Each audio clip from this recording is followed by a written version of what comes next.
Osmanlı'yı kuran büyük lider Osman Gazi'nin bir oğlu vardı. Ama bu oğul ne savaş meydanlarında kan döktü ne de padişah olmak için kardeşiyle taht kavgasına girdi.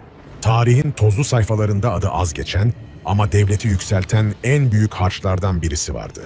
İşte o isim Alaaddin Bey. Alaaddin Bey 13. yüzyılın sonlarına doğru henüz Osmanlı Beyliği yeni kurulurken doğdu. Babası Osman Bey, annesi ise Rabia Bala Hatun'dur. Yani doğuştan bir liderlik potansiyeline sahipti. Ancak onun hikayesi kardeşinden farklı bir yöne evrildi. Osman Gazi'nin vefatının ardından halk kimin başa geçeceğini merak ediyordu. Büyük oğul Alaaddin mi yoksa savaş meydanlarında daha çok tanınan Orhan mı?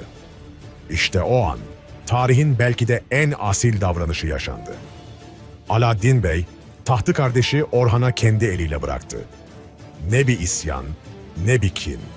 Sadece bir cümle, devletimizin geleceği için en hayırlısı Orhan'dır. İşte bu tavır onun kişiliğini özetler. Tevazu, feragat ve hikmet. Ama Alaaddin Bey köşesine çekilmedi. Orhan Gazi ona danıştı, fikir aldı. Devletin ilk para birimi olan akçelerin bastırılmasını, ilk ordu düzenlemelerini, ilk camilerin inşasını sağlayan kişi de yine Alaaddin Bey'di. Yani o, kılıç kuşanmadan devlet kurdu. Alaaddin Bey, Balad'ın kızıyla evlendi ve bu evlilikten yaklaşık 8 çocuğu oldu. Bir süre vezirlik ve ordu komutanlığından sonra tekke yaşamına döndü ve Kükürtlü'deki tekkesinde yaşamaya başladı. Hayırseverliği ile tanınan Alaaddin Bey'in kaç yaşında ve hangi nedenle öldüğü kesin olarak bilinmemekle birlikte 1333 yılında Bursa'da hayatını kaybettiği düşünülmektedir. Oğlu Hızır Bey aracılığıyla soyu devam etmiştir. Bir fani, ardında sessizce devleşen bir devlet bırakmıştır. Orhan Gazi ile kardeşlikleri sadece kan bağıyla değil, gönül bağıyla da kuvvetliydi. Ne bir taht mücadelesi, ne bir kin, sadece istişare, sadakat ve dua.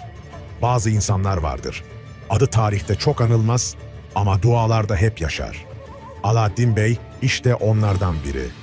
Duası devleti ayakta tutmuş, tevazusu nesillere örnek olmuştur. Rabbimiz bu asil ruhu cennetle mükafatlandırsın ve bizlere de onun gibi gölgede kalsak da göklerde yankılanacak ameller nasip etsin.